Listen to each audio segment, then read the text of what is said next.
सबसे पहले मुबारकबाद पेश करता हूँ रज़ा नगर हुसैनी वाइस कमेटी को कि जो अपने असलाफ़ के तरीक़े को अपनाते हुए हर साल 9 रोज़ा प्रोग्राम करबला वाले इमाम के नाम से मंसूब करके मुनाकिद करते हैं। अल्लाह रब्बुल इज़्ज़त तमाम ही अफराद की कोशिशों काविश और मेहनतों को अपनी बारगाह में कबूल फरमाए और जितने हजरात भी हुजूर की और हुजूर की आल की मोहब्बत में दूर दराज से सफ़र करके आते हैं, अल्लाह उनके लिए उनके सफ़र को मुबारक फ़रमाए और कदम कदम पर हर आने वाले की अल्लाह अपने फ़ज़ल से हिफाजत फ़रमाए। मौला करीम जितने दिन तेरे महबूब की नस्ल की महफिल सजे, अल्लाह हर आने वाले की हाज़िरी को कबूल फ़रमाए। अज़ीज़ान मिल्लत इस्लामिया, शुक्र है परवरदिगार का कि उसने इस साल भी हमें और आपको अपने महबूबों के तज़किरे करने के मौके इनायत फरमाए हैं। कितने लोग ऐसे रहे होंगे जो गुज़श्ता साल हमारे साथ थे, आज वो अपनी कब्रों में लेटे हुए हैं। इस बात पे भी अपने रब का शुक्र अदा किया करें कि मौला तूने चंद सांसें दे करके और हमें अपने महबूबों का जिक्र करने का मौका फराहम किया। ये भी उसके करम की बात है। और इस महफ़िल की एक ख़ासियत ये भी मैंने देखी है कि शुरू दिन से लेकर के आखिरी दिन तक जिस अक़ीदत व मोहब्बत के साथ जवान बैठ के बातें सुनते हैं, उसी प्यार के साथ छोटे छोटे बच्चे भी अपने महबूबों की बातें सुना करते हैं। और ये इश्क़ जो है ये मेहनत से नहीं, रब की अता से हाजिर होता है। आला हज़रत ने इसी इश्क़ का तज़किरा किया और फरमाया, ऐ इश्क़ तेरे सदक़े जलने से छुटे सस्ते, जो आग बुझा देगी वो आग लगाई है। मुझे गुज़श्ता साल का वो दिन भी याद है कि जब बारिश हो रही थी और दीवाने इसी चाहत के साथ बैठे हुए सुन रहे थे, इसी चाहत के साथ ज़मीन पे बैठ कर के, पानी अपनी मौजों में था, दीवाने अपनी मौजों में थे। हाँ, अल्लाह फिर हमें वही अदब, वही प्यार, वही मोहब्बत करने की तौफ़ीक़ अता फ़रमाए। अल्लाह उसी इश्क़ के साथ हमें अपने महबूबों का तज़किरा करने की मौला तौफ़ीक़ अता फ़रमाए। हज़ारों साल नरगिस अपनी बेनूरी पे रोती है, बड़ी मुश्किल से होता है चमन में दीदावर पैदा। रब का शुक्र है जिसने हमें सांसें दी, आँखें दी, धड़कनें दी, दिमाग दिया, एक मुकम्मल इंसान बनाया और फिर हमें इतनी इज़्ज़तें बख्शी कि मुअब्बदीन वाले का हमें और आपको ग़ुलाम बना दिया। हाँ, बरेली से आवाज़ आती है, अपने महबूब की उम्मत में बनाया मुझको, शुक्र किस तरह करूँ मालिको मौला तेरा, दिल अबस खौफ से पत्ता सा उड़ा जाता है, पल्ला हल्का ही सही भारी है भरोसा तेरा, पल्ला हल्का ही सही भारी है भरोसा तेरा। हम गुनाहगारों के पास कुछ और नहीं है, बस अपने आकाओं की निस्बत है और इसी निस्बत पे नाज है हमें कि क़यामत के दिन नेकियां कम पड़ेंगी तो इंशाअल्लाह उनकी निस्बत काम आ जाएगी, उनकी निस्बत काम आ जाएगी। और निस्बतें बड़ी चीज़ होती हैं, निस्बतें बड़ी चीज़ होती हैं।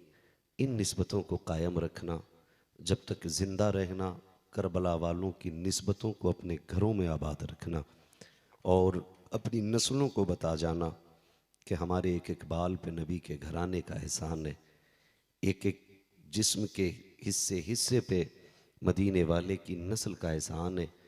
और हम एहसान फरामोश नहीं हैं, हम एहसान शनास लोग हैं। जो हम पे एहसान करता है, हम आखिरी दम तक उनकी बातें किया करते हैं, हम आखिरी दम तक उनकी बातें किया करते हैं। करबला वाले तो बड़ी ज़ात वालों का नाम है। अगर हम बरेली वाले की बात करें, उन्होंने एक बार कहा था डाल दी कल्ब में अज़मत मुस्तफ़ा।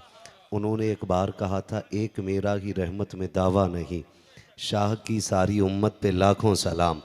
100 साल पहले कहा था उन्होंने। कितने साल पहले? वही बेदारी पैदा करें जिस बेदारी से आप सुनते हैं। कितने दिन पहले? 100 साल बीत गए। 100 साल पहले कहा था एक मेरा की रहमत में दावा नहीं, शाह की सारी उम्मत पे लाखों सलाम। तो उम्मत भी शाह की है, नमक हलाल है, तो उम्मत हर सुबह में फजर बात कहती है डाल दी कल्ब में अज़मत मुस्तफ़ा, सैयदी आला हजरत पे लाखों सलाम। उन्होंने एक बार कहा था हम सुबह क़यामत तक यही कहते रहेंगे, हम सुबह क़यामत तक यही कहते रहेंगे।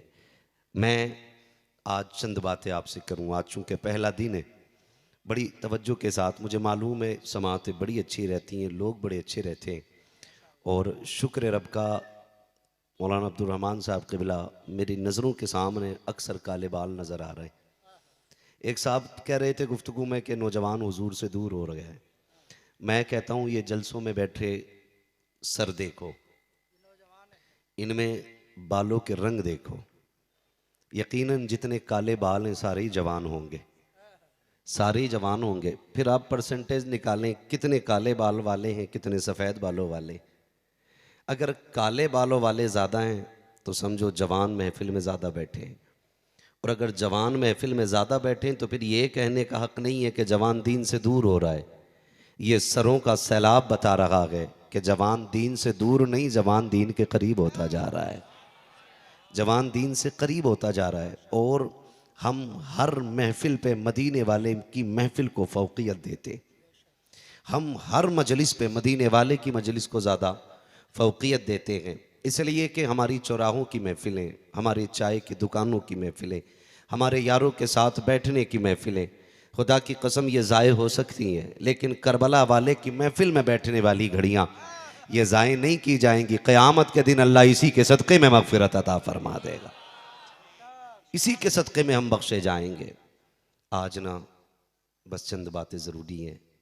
अल्लाह ने कायनात में एक तिनके को भी अगर पैदा किया है ना, तिनका समझते ना, छोटी सी चीज़, घास का टुकड़ा, वो भी अगर पैदा किया गया है ना तो बेमकसद पैदा नहीं किया गया। यहाँ तक कि मक्खी भी अगर रब ने पैदा की है ना तो बेमकसद पैदा नहीं की है। मच्छर भी अगर पैदा किया गया है तो बेमकसद पैदा नहीं किया गया, उसके भी पैदा करने में कोई ना कोई हिकमत है। सोचें, जब मक्खी, मच्छर, घास, कीड़े ये बेमकसद पैदा नहीं किए गए तो ये अच्छा खासा 6 फीट का इंसान भी तो किसी मकसद से पैदा किया है ना। इसकी पैदाइश में भी तो कोई मकसद रखा होगा ना। क्यों हमें पैदा किया गया, क्यों बनाया गया? बेकार तो रब ने छिपकली भी नहीं बनाई है, बेवजह तो सांप भी पैदा नहीं किया गया, तो फिर अशरफुल मखलूक़ात को क्यों पैदा किया गया? तो कुरान ने इस राज से पर्दा हटा दिया और कहा वमा खलक़तुल जिन्ना वल इंसा इल्ला लियअबुदून। हमने जिन्नों और इंसानों को सिर्फ अपनी इबादत के लिए पैदा किया है, इबादत के लिए पैदा किया है। अब इबादत का मफहूम कितना बड़ा है। बाज़ लोग ये समझते हैं कि सिर्फ नमाज इबादत है, सिर्फ ज़कात इबादत है, सिर्फ हज इबादत है, सिर्फ रोज़ा इबादत है। इबादत सिर्फ 4 चीज़ों में मुनहसिर नहीं, इबादतों में सबसे अहम इबादत नमाज है। ये अपनी जगह है। सुने, मैं नमाज को हल्का नहीं बता रहा हूं, लेकिन मैं कुछ समझाना चाहता हूं। इबादतों में सबसे अहम इबादत बोलें जोर से, सबसे अहम इबादत नमाज है। रोज़ा भी इबादत है, हज भी इबादत है, ज़कात भी इबादत है। ये सारी इबादतें हैं। बंदा सोचे कि इबादत बड़ी मुख्तसर रह गई, तो सुने, सिर्फ 4 चीज़ें इबादत नहीं। अगर आप मजदूर हैं, सुबह घर से कदम निकालें, आपकी नीयत यह है कि बच्चों के लिए हलाल रोज़ी लेने जा रहा हूं, तो तेरा एक एक कदम उठना तेरे लिए इबादत में लिखा जाएगा। आप अगर किसान हैं, आप हल लेके जा रहे हैं खेत में, ये नियत करके जाएं कि मैं ज़मीन जोतूंगा, किसी का नुकसान नहीं करूंगा, किसी का नाजायज़ नहीं लूंगा, अपने बच्चों के लिए हलाल की खेती करके लाऊंगा। तो जितनी देर तू खेत में पसीना बहाएगा, अल्लाह तुझे एक एक कदरे के बदले में नेकियां अता फरमाएगा। इबादत का मफहूम बहुत बड़ा है। अल्लाह की रजा के लिए जो काम किया जाए, जायज़ काम, वो इबादत होता है, इबादत होता है। तो हमारा हर हर कदम उठने से पहले हमें यह ख्याल करना है कि हमारा जो कदम उठ रहा है ये अल्लाह को पसंद है कि नहीं, ये रसूलुल्लाह को पसंद है कि नहीं। जो हम करने जा रहे हैं इससे हमारा रब नाराज तो नहीं हो जाएगा। एक एक कदम उठाने से पहले बंदे को यह सोचना पड़ेगा। इतना नहीं कि ला इलाहा इल्लल्लाह अगर आपने कह दिया है तो आप गोश्त खाने के हकदार हो गए, आप 11वीं खाने के हकदार हो गए, आप 12वीं खाने के हकदार हो गए, आप पूरी कचौड़ी खाने के हकदार हो गए। ला इलाहा इल्लल्लाह कहने का मतलब यह नहीं है कि आप आजाद हैं। ला इलाहा इल्लल्लाह कहने का मतलब यह है कि मालिक अब हम जो भी कदम उठाएंगे तेरी मर्जी के मुताबिक उठाएंगे। अब हमने अपनी सारी मर्जियां तेरी मर्जी पे छोड़ दी हैं, जो तू चाहेगा वो किया जाएगा। वो कहा था ना, शहादत गहे उल्फत में कदम रखना है। लोग आसान समझते हैं मुसलमान होना। वो भाई सिर्फ साल भर में एक बार हम मुसलमान बने तो क्या हुआ, मजा तो तब है एक एक कदम पे मुसलमान बन के दिखाएं, एक एक नफस मुसलमान बन के दिखाएं, एक एक सांस मुसलमान बन के दिखाएं, फिर देखें खुदा की कसम रहमतें कितनी नाजिल होती हैं। बुरा ना मानिएगा, आज जितनी भी दुकानें जो दाढ़ी काटने वालों की लगी होती हैं, अक्सर उसमें हमारे भाई लोग होते हैं। होता है कि नहीं? अगर किसी की दुकान है तो मैं जलील करना नहीं चाहता, मैं समझाना चाहता हूं। बहुत गौर से मेरी बात सुनिएगा। दुकान लगी है तो ईद से पहले 28-27 रमजान को लंबी लाइन लगती है। बाल काटने का नंबर ही नहीं आता। 4 दुकान में बैठे, 8 बाहर खड़े, 10-12 इधर उधर टहल रहे। बाल काटने वाला नंबर दे रहा है कि आपको 1 घंटे बाद आना है, आपको 2 घंटे बाद आना है। हमने लाइन लगा रखी है। जरा दिल पे हाथ रख के तुम बताओ कि जब ईद आती है, मीठी ईद, जिसे हम लोग रमजान के बाद अदा करते, मुझे बताओ वो ईद क्यों मनाई जाती है? इसलिए कि रोजों से बच गए, या इसलिए कि अब खाना पीना खुल गया? नहीं ना, इसलिए मनाई जाती है कि जो ईद का दिन आया है ना, इसलिए खुशी होती है कि हमने 29-30 दिन इबादत करके अपने रब को राजी कर लिया है। और उस दिन हम रब के मेहमान होते हैं। ईद के दिन रोजा रखना हराम है क्योंकि आप रब के मेहमान हो। और जब चांद नजर आता है, अल्लाह फरिश्तों को हुक्म देता है कि ऐलान कर दो, जिन्होंने मेरे महीने का एहतराम किया, मेरे लिए भूख बर्दाश्त की, प्यास बर्दाश्त की, रातों को खड़े होकर के इबादतों में गुजारी, दिन रोजों में गुजारे गए, कुरान की तिलावत में गुजारे गए, ऐलान कर दो मैंने सबके गुनाहों को माफ फरमा दिया गए। ओ यार, अगला दिन तो रो के मनाने का था, उसको राजी करने का था। फिर तमाशा तो देखो, बाल कटने की दुकान पर किसी की दाढ़ी में डिजाइन है, किसी के कान का डिजाइन है, किसी के बालों में डिजाइन है। गैरत से मर जाना चाहिए मेरी कौम को। जो बख्शिश का दिन था, उस दिन रब को नाराज कर रहे हो, दाढ़ियां मुंडा रहे हो। अल्लाह को राजी करो, उस दिन अहद करो, मालिक 29 दिन में तूने माफ कर दिया है। आज ये हम वादा करते हैं, जब तक जिंदा रखेंगे तेरी महबूब की सुन्नत रखाते रहेंगे। अल्लाह, नारे तकबीर, नारे रिसालत, जिक्र इमाम हुसैन, मसलक आला हजरत। डॉक्टर इकबाल ने कहा था, यूं तो सैयद भी हो, मिर्जा भी हो, अफगान भी हो, तुम सभी कुछ हो बताओ कि मुसलमान भी हो। वो भाई अपने ईमान के बारे में सोचें, हम अपने अमाल के बारे में सोचें। अल्लाह की कसम खा के कहता हूं, ये सब जानते हैं कि कब्र में कोई किसी के साथ नहीं जाना है।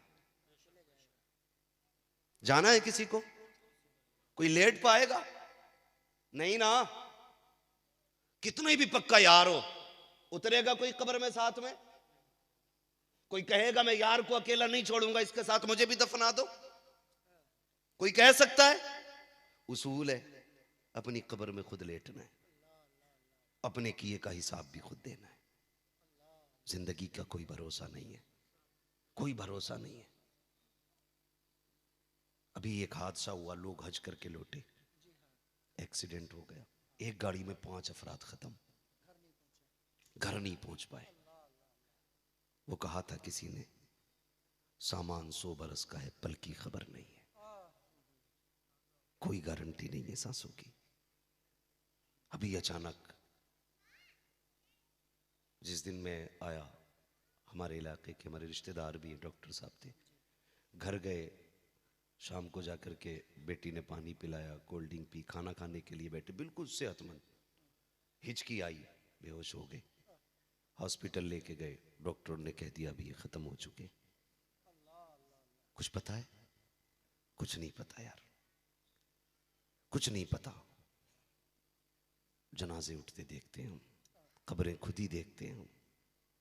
कितने जनाजे हमने पढ़े, कितने लोग हमने अपने हाथों से दफना लिए, लेकिन हमारी बेगैरती की इंतहा तो तब हो जाती है जब कब्रिस्तान में भी खड़े होकर हम बिजनेस की बात करते, जब ये पूछते इस साल तुझे कितना पर बेनिफिट हुआ, तूने कितना कमाया, बता काम कैसा चल रहा है। ओ भाई कहां खड़ा है ये देख, किस जगह खड़ा, जरा ये तो देख, ये देख यहां पे लाखों लोग लेटे हुए हैं, बड़े बड़े बिजनेसमैन यहां लेट गए आके, बड़े बड़े पैसे वाले आके लेट गए, हुए नामवर बेनिशां कैसे कैसे, जमी खा गई आसमां कैसे कैसे। गारंटी है कोई? कोई गारंटी नहीं है। वहां बैठ के कम से कम अपने गुनाहों को याद कर लिया करें। वो कहा था किसी ने कि मुझे नसीहत फरमा दे, मजजूब थे, कहने लगे क्या तुमने जनाजे नहीं देखे? कहा देखे तो। कहा कुछ नसीहत हासिल नहीं की? कहा हुजूर गए दफना के आ गए। कहने लगे जो जनाजों से नसीहत हासिल ना कर सके उसे मेरी बात है क्या नसीहत पहुंचाएंगे। नौजवानों, अपने रिश्ते अपने रब से मजबूत करो, अपने रिश्ते अपने रब से मजबूत करो, और इतने मजबूत रिश्ते कर लो, इतने मजबूत रिश्ते कर लो, इतने मजबूत रिश्ते कर लो कि फिर नियतें तुम्हारी हो, फैसले खुदा के होने लग जाएं। इतने रिश्ते मजबूत कर लो। वो कहा था ना, खुद ही को कर बुलंद इतना कि हर तकदीर से पहले खुदा बंदे से खुद पूछे बता तेरी रजा क्या है। पहुंचो ना उस मकाम पर, मुश्किल नहीं है, कोई मुश्किल नहीं है, इतना आसान है खुदा की कसम। सिर्फ अपने ख्वाहिशात को दफन कर दो और रब की मर्जी के मुताबिक चलो। हमारा इस्लाम पैसा कमाने से मना नहीं करता, हमारा इस्लाम बड़ी गाड़ियों में चलने से मना नहीं करता, हमारा इस्लाम ऐशो आराम की चीज़ें इस्तेमाल करने से मना नहीं करता, लेकिन हमारा इस्लाम जो कहता है वो भी तो किया करे। हमारा इस्लाम कहता है आप ऐशो आराइश के सामान मुहैया करें, लेकिन जब तुम्हें रब आवाज़ दे तो बिस्तर छोड़ के खड़े हो जाया करो, जब तुम्हें दीन आवाज़ दे तो अपनी ज़रूरतें छोड़ करके दीन के लिए दौड़ जाया करो। ये हमारा इस्लाम हमें सिखाता है। जब हमने अपनी मर्जी के मुताबिक इस्लाम को ढालने की कोशिश की तो समझ लो हम रब को नाराज कर रहे हैं। एक दुनिया के लिए दुनिया की नाराजी हम हासिल कर लेते हैं, दुनिया को नाराजी करने के लिए अपने रब को नाराज कर बैठते हैं। पूरी जिंदगी यही दौड़ लगी रहती है, मेरा भाई मुझसे राजी रहे, मेरा बाप मुझसे राजी रहे, मेरा परिवार मुझसे राजी रहे। इस परिवार के लिए कौन सा गुनाह हम नहीं करते हैं, इस परिवार की खुशी के लिए हराम की दौलत मिले हम कमाते हैं, चोरी करनी पड़े हम करते हैं, लोगों का हक मारना पड़े हम मार लेते हैं ताकि परिवार राजी रहे। लेकिन याद रखना ये दुनिया बड़ी बेवफा है। एक मौका ऐसा भी आता है जिनके लिए तूने दिनों रात एक किए, एक दिन यही तेरे किए पे पानी फेर देते हैं। तुम इनकी 100 हसरतें पूरी करो, एक पूरी ना कर सको, सीधा जवाब देते तूने हमारे लिए किया क्या है, तूने हमारे लिए किया क्या है। इस परिवार के लिए तुमने 1000 सौबतें उठाई, 1000 दुश्वारियां उठाई, वतन से बेवतन हुए, सारे आराइश और ऐश को कुर्बान किया। इनके लिए तुमने दिनों रात एक किए, एक ख्वाहिश पूरी न करने पे तेरी 1000 कुर्बानियां मुंह पे मार देते हैं। इनके लिए रब को नाराज किया, कहता मस्जिद तो आ जाता लेकिन परिवार की जरूरतें आने नहीं देती हैं। मैं रब को राजी करने की तो कोशिश करता, लेकिन बाप की जरूरत ऐसी थी, भाई की जरूरत ऐसी थी, बहन की ख्वाहिशात इतनी थी। ओ खुदा की कसम ये सारे बेवफा हैं, उसकी चौखट पे आ जा जो इतना प्यार तुझसे करता है, तुझे तो आंसू गिराने की देर है, उसे माफ करने में देर नहीं लगा करती है।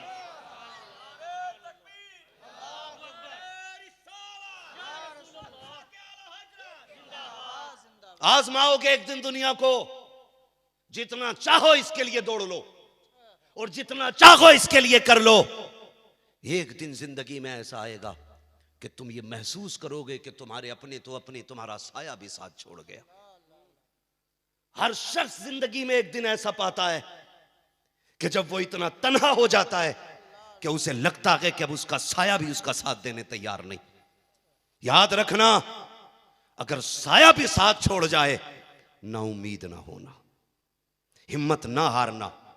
आज जो लोग सुसाइड कर रहे हैं, आत्महत्या कर रहे हैं, अक्सर नौजवान जवानी में 18 साल, 22 साल, 26 साल, 30 साल, जो इसकी पहाड़ों को ढाने की उम्र है, उस उम्र में जाके कोई फांसी पे लटक जाता है, कोई ट्रेन के आगे कूद जाता है, कोई गोली मार लेता है, कोई जहर खा लेता है। क्यों? क्योंकि ये लोग नाउम्मीद हो जाते, ये लोग नाउम्मीद हो जाते। और इनकी नाउम्मीदी की वजह, याद रखिएगा, कोई भी सुसाइड, आत्महत्या, खुदकुशी दूसरों की वजह से नहीं करता है, बाहर वालों की वजह से नहीं करता है, अंदर वालों की वजह से करता है। इसलिए कि इंसान दुनिया से लड़ लेता है, लेकिन अपनों से लड़ने के लिए बड़ी ताकत की जरूरत होती है, बड़ी ताकत की जरूरत होती है।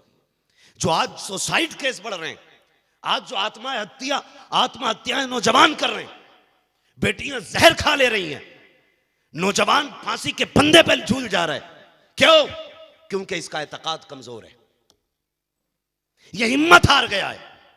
नौजवान, जिंदगी में कितना भी मुश्किल वक्त आ जाए, तू टूट रहा हो, तन्हा हो गया हो और कोई सहारा नजर ना आए, कुछ और ना करना, बस इतना कह देना, मेरे साथ अल्लाह है। ये जुमला तुझे इतनी ताकत दे देगा कि खुदा की कसम फिर तो दुनिया से लड़ने के लिए अकेला काफी हो जाएगा। वो लोग जिनका एतकाद कमजोर है, जिनके भरोसे कमजोर हैं, वो लोग आत्महत्या कर लेते हैं। लेकिन आत्महत्या करना ये मुसलमान का शेवा नहीं, मुसलमान का शेवा नहीं। मैं बताना ये चाहता था, जब कभी जिंदगी में ऐसा वक्त आ जाए कि तुम अपने आप को अकेला समझो, बेयारो मददगार समझो, हिम्मत ना हारना। कायनात तुम्हारा साथ छोड़ दे, लेकिन रब रसूल तुम्हारा साथ नहीं छोड़ सकते, रब रसूल तुम्हारा साथ नहीं छोड़ सकते। और इसको समझने के लिए तारीख के औराक भरे पड़े हैं। आप पढ़ें, तारीख का एक बाब याद आया। दुनिया जानती है हजरत मरियम पाक बाप की बेटी है, पारसा मां की शहजादी है, इतनी बाबरकत जात है कि जिसकी परवरिश भी खुदा के घर में हुई है। दुनिया जानती है, बिना शोहर के रब ने बेटा अता फरमाया, बिना बाप के हजरत ईसा मां के शिकम में तशरीफ लाए, दुनिया में आंखें खोली तो बिना बाप के तशरीफ लाए थे। लोगों ने बातें करना शुरू कर दी, ये कैसे हो सकता है, ये कैसे हो सकता है। हजरत मरियम ने सफाई पेश की कि मैंने कोई पाप नहीं किया है, मैं गुनाहगार नहीं हूं। लेकिन कभी कभी ऐसा होता है ना कि बंदा अपनी सफाई कितना भी देता रहे, लेकिन सामने वाले मानने तैयार नहीं होते। आप कितनी भी कस्में उठाएं, वो किसी कीमत पर भी मानने के लिए तैयार नहीं होते हैं। वो थक जाता है, यार ऐसा नहीं है, यार ऐसा नहीं है। लोग कहते हैं हम तेरी मानने तैयार नहीं, तू झूठ बोल रहा है। मगर याद रखें, जब दुनिया छोड़ देती है तब रब अपने बंदे के साथ रहा करता है, तब भी रब अपने बंदे के साथ होता है। हजरत मरियम को परेशान किया गया, मरियम बताइए किसका लाल है, ये किसका बेटा है। जब थक गई, आंख में आंसू आ गए, फरमाने लगी अब मुझसे ना पूछो, इसी बच्चे से जाके पूछो कि ये किसका लाल है, ये किसका बेटा है। मैं पारसा हूं कि नहीं, ये फैसला बच्चा करेगा। और यार, जब ताईद खुदाबंदी होती है, जब मदद खुदा की तरफ से आया करती है, खुदा की कसम फिर देखो, 18 साल का बोले ना बोले, नौम्र बच्चे बोला करते हैं, बे ना बोलने वाले बोल जाते हैं। लोग मुड़े हजरत ईसा की तरफ गए, बता कौन है आप। आपने कहा था कि मैं अल्लाह का बंदा हूं, मुझे किताब दे के भेजा गया है। खुदा की कसम, तारीख गवाह है, जब कोई गवाह ना हो तो खुदा पे भरोसा करो, खुदा तुम्हारी ताईद के लिए अपनी जमीन के अंदर अपने लोगों को पैदा फरमा देता है। लेकिन शर्त क्या है? तवक्कुल अल्लाह, अल्लाह की जात पे भरोसा होना चाहिए। अल्लाह की जात पे, जोर से, अल्लाह की जात पे भरोसा होना चाहिए। अल्लाह की जात पे पक्का यकीन रखें, फिर देखें अल्लाह कैसे देता है। फरमाया गया जो अल्लाह की जात पे भरोसा रखता है, अल्लाह उसे वहां से देता है जहां से वो सोच भी नहीं सकता है, सोच भी नहीं सकता। ये किया तो क्या होगा, ऐसा किया तो क्या होगा। हजरत अब्दुल्ला इब्ने अब्बास ये वो हैं, फरमाते हैं कि मेरी परवरिश हुजूर ने की है, मेरी तरबियत भी हुजूर ने की है। सोचो तो सही, हजरत किसी को समझा बुझा के सवार के जवान कर दे। लोग कहते हैं मौलवी के पास रहा है, आदत बड़ी अच्छी है। लोग कहते हैं मुफ्ती आजम के पास रहा करता था, बंदा नेक है। आला हजरत के पास रहता था, बंदा आशिक रसूल है।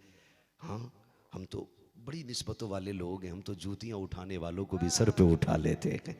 हाँ, जूतियां उठाने वालों को भी सर पे उठा लेते हैं। तवक्कुल अल्लाह भी एक चीज होती है, अल्लाह की जात पे भरोसा होना चाहिए। अल्लाह की जात पे कितना मजबूत यकीन होना चाहिए। मैं कह रहा हूं कि अगर कोई अच्छे बंदे के पास रहे तो हम उसकी इज्जत करने लग जाते हैं। ये आला हज़रत के दोस्तों में आते हैं, ये मुफ्ती आजम हिंद के दोस्तों में आते हैं। कोई बात आती है तो ये कौन है, का ये मुफ्ती आजम के दोस्तों में। आज भी ना सलाहुद्दीन अय्यूबी की बात आती है तो लोग कहते हैं कि ये गौसे आजम के शागिर्दों में रहा करते थे, है कि नहीं।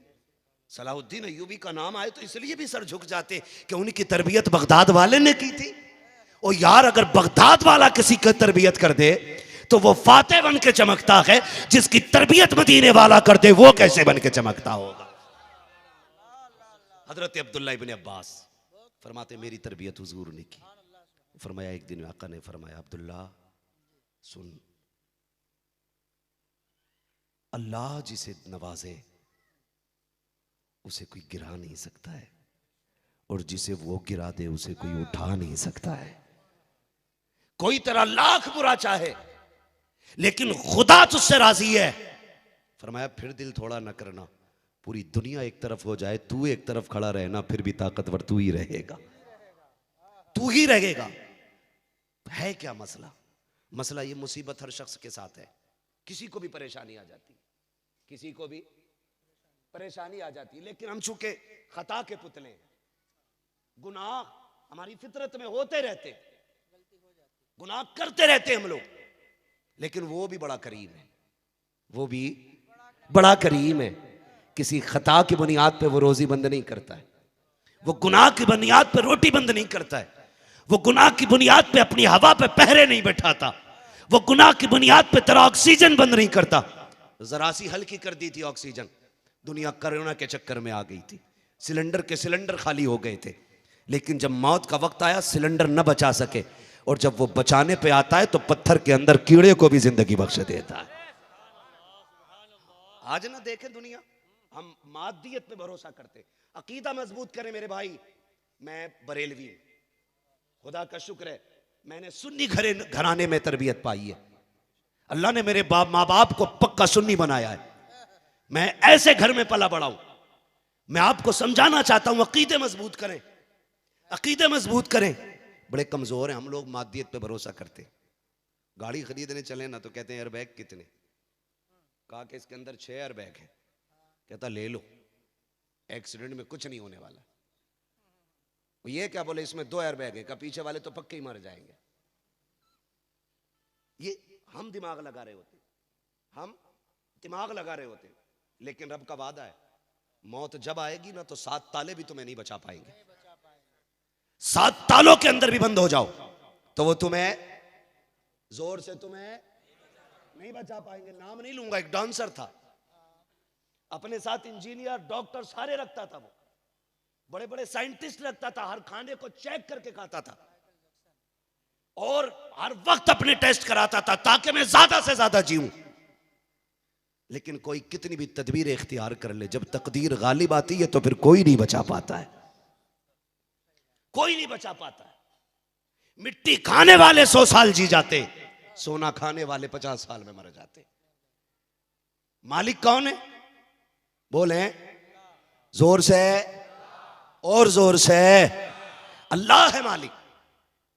हम मादियत पे भरोसा करते नहीं, ऐसा करो तो ऐसा हो जाएगा, ऐसा करो तो ऐसा हो जाए। मैं कहता हूं खुदा की जात पे भरोसा करो, सब कुछ हो जाएगा।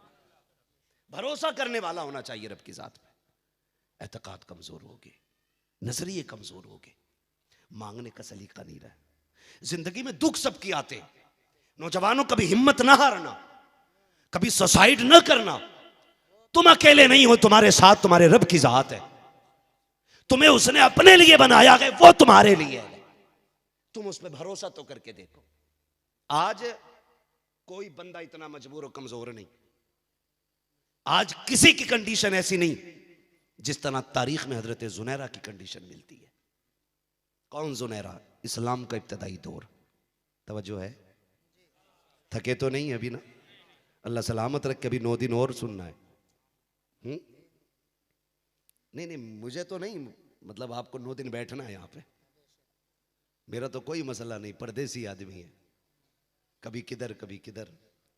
बस शुक्र अल्लाह का कि मेरी आपसे मुलाकात हो गई है। मैं क्या बात अर्ज कर रहा था आपसे? थके तो नहीं है ना अभी? तैयार हैं? चलूं बातें, बोलूं थोड़ा सा इस बात पे।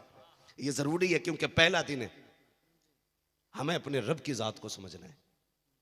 कोशिश ये करनी है कि ये देखना है कि खालिक और मखलूक का रिश्ता क्या है, आबिद और माबूद का ताल्लुक कैसा होना चाहिए।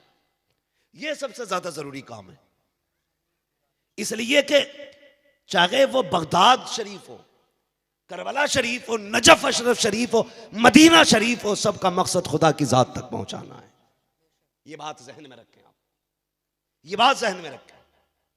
मैं बात अर्ज कर रहा था, बहुत बड़ा नाम तारीख में हजरत जुनैरा। इतनी कमजोर थी कि बिल्कुल सूखी हुई थी, लेकिन मुअर्रिखीन ने लिखा है उनकी सूखी हड्डियों में मींग नहीं इश्क रसूल भरा हुआ था। वो जिसके घर की बांदी थी, कनीज थी, वो मुशरिक था, काफिर था।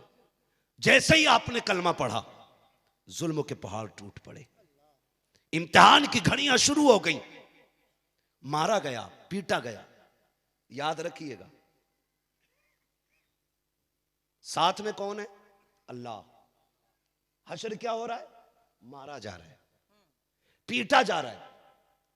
जब अल्लाह साथ है तो पिटाई क्यों, मार क्यों? बंदा कहता ना जब अल्लाह साथ है तो फिर ये सितम क्यों? तो याद रखिए, पहले वो सब्र आजमाता है। मैं इसे आजमाऊं, मैं इसे दुख पहुंचे, फिर ये देखूं ये कितना मेरे साथ खड़ा रहता है। फिर बंदा अगर साबिर निकल आए तो फिर रब की रहमतें उतर आती हैं। मारा गया हजरत जुनैरा को, इतना सितम हुआ, इतना सितम हुआ कि आपकी आंखों की रोशनी चली गई। अबू जहल सामने से आ गया।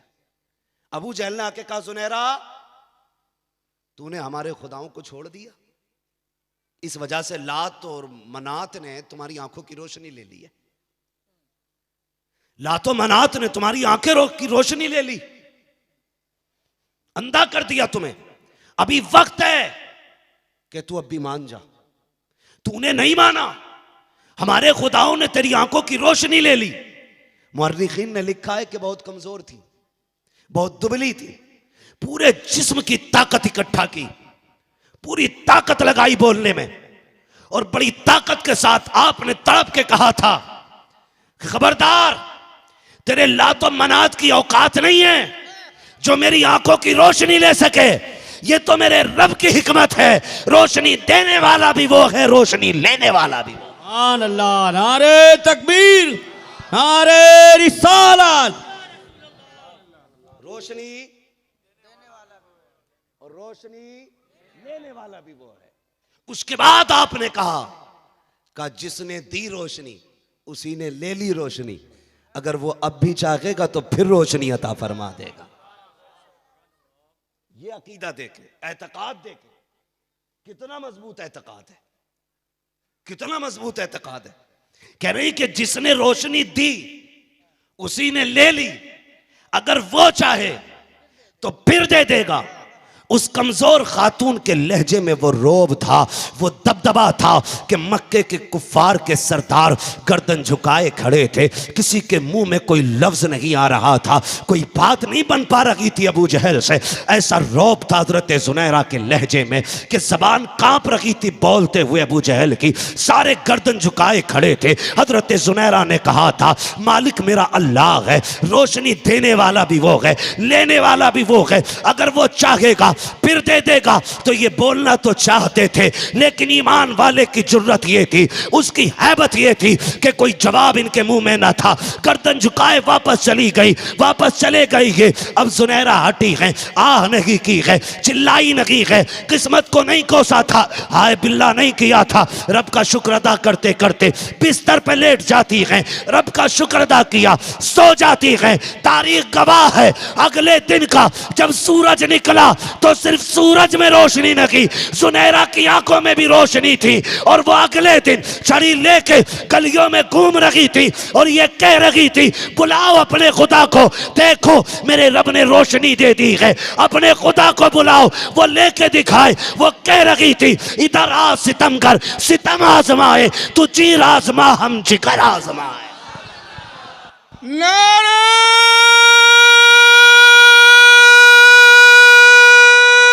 तकबीर, नारे रिसालत, जश्न शहीद करबला, जश्न शहीद करबला, नारे तकबीर। भाई जब एतकाद मजबूत होते हैं ना तो फिर मदद अल्लाह की तरफ से आती है, मदद अल्लाह की तरफ से आती है। आज कितनी तरकीबें बंदे करते, कितनी स्कीमें करते, कितने रास्ते निकाल रहे हैं हम लोग, कितने रास्ते। कहीं बारिश बहुत ज्यादा है तो कह रहे मौसम ने फसलें मार दी, कहीं बारिश नहीं है कहते सूखे की वजह से फसलें मर गई। होता है कि ये नहीं बोले, यही होता है ना।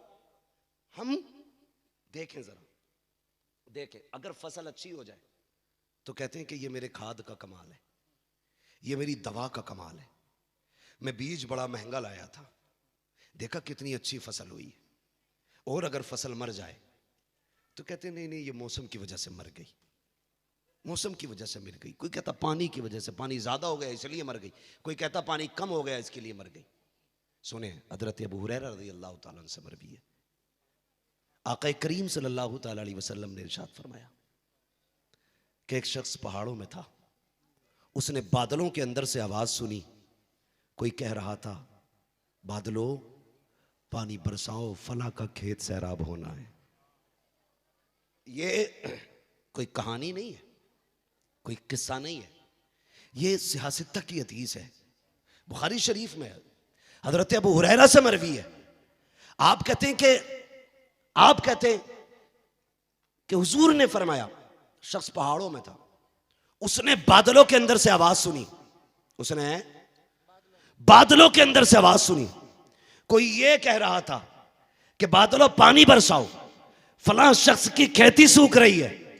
वो कहते फिर बादल बरसे, पानी गिरा पहाड़ों में, और फिर वो नालों से होते होते चला। कहते हैं कि मैं भी उस पानी के साथ चला, कहते मैं पानी के साथ चलता रहा, मैंने देखा कि पानी जाकर के एक शख्स के खेत को सैराब कर रहा था और वो शख्स अपने खेत में पानी लगा रहा था। आका करीम फरमाते हैं उसने उस शख्स से जाके पूछा तेरा नाम क्या है? उसने कहा तुझे क्या? कहा नाम बता ना, क्या नाम है? कहते जब उसने नाम बताया ना तो वो कहता सच कहा, ये तो वही नाम है जो मैंने बादलों के अंदर से सुना था, ये वही नाम है जो मैंने बादलों के अंदर से सुना था। उसके बाद कहने लगे यार बताना कौन सी नेकी करता है जो एक बादल सिर्फ तेरी खेती के लिए बरस रहा है, सिर्फ तेरी खेती के लिए बादल बरस रहा है, कहीं तेरी खेती सूख ना जाए इसलिए बादलों में तेरी बातें हो रही थी। वो जब उसने इतना सुना ना कहने लगा मुझे बस एक काम आता है। कहा क्या? कहा जब मेरी फसल तैयार होती है ना तो मैं अपनी फसल के 3 हिस्से करता हूं। कितने हिस्से? समझ जाए, अल्लाह करे मेरी बात आपके दिल में उतर जाए। जो मैं बताना चाहता हूं, अल्लाह करे आज के बाद ना हर शख्स का सीना ऐसा ही हो जाए। का 3 हिस्से फसल के करता हूं। का क्या करता है? का 1 हिस्सा अपने बच्चों की परवरिश के लिए निकालता हूं। बोले सुभान अल्लाह। बोल सकते हैं तो बोलें, अगर बोझ लग रहा है तो कतई ना बोलें। मेरा मिजाज भी नहीं है टोकने का। मैं तो जानता हूं कि जब बात दिल पे लगती है तो सुभान अल्लाह खुद ब खुद बंदा बोलने लग जाता है ना। अल्लाह जाने आप कहां बैठे हैं और क्यों बैठे हैं। आप मकसद समझें, आप जहां बैठे और जिस लिए भी बैठे हो, जहां भी बैठे। सुने बहुत गौर से। उसने कहा कि 1 हिस्सा मैं अपने बच्चों के लिए निकालता हूं। का दूसरे हिस्से से मैं अगली फसल का खर्चा उठाता हूं। और का तीसरा हिस्सा मैं यतीम और गरीब और कमजोरों में बांट दिया करता हूं। तीसरा हिस्सा उसने कहा मैं गरीब, कमजोर और यतीमों में बांट देता हूं। ओ भाई, पता चला जिसके माल में गरीब का हिस्सा होता है, अल्लाह उसकी फसल सूखने नहीं देता है। जिसके रिस्क में गरीबों का हिस्सा होता है, उसकी रोजी मारी नहीं जाती है। जिसके हिस्से में गरीब की भूख आती है, उसकी फसलें सुखाई नहीं जाती हैं। दुनिया में कहत पड़ जाए, अगर तेरी रोजी में गरीब का हिस्सा है तो फिर खुदा की रहमतों के बादल उठेंगे। किसी की फसल सूखे या रह जाए, लेकिन तेरी फसल सूखी नहीं रखी जाएगी। रब जानता है कि इसके रिस्क से, इसके दस्तरखान से गरीब खाते हैं। दुनिया सूखे तो सूखे, इसकी फसल नहीं सूखने जाएगी। अपनी रोजी में गरीब का हिस्सा रखे, फिर देखें अल्लाह कितना नवाजता है, अल्लाह कितना अता फरमाता है। भाई शर्त है, अल्लाह से रिश्ते मजबूत करो। इसकी मिसाल क्या बद्र की तारीख इसकी मिसाल नहीं है? जंगे बद्र इसकी मिसाल है, खुली मिसाल। अल्लाह ने मदद नाजिल फरमाई तो हजारों पर 313 को फतह अता फरमाई है। क्या उहद की जंग इसकी खुली दलील नहीं है? खुदा की कसम, जंगे उहद इसकी खुली दलील है।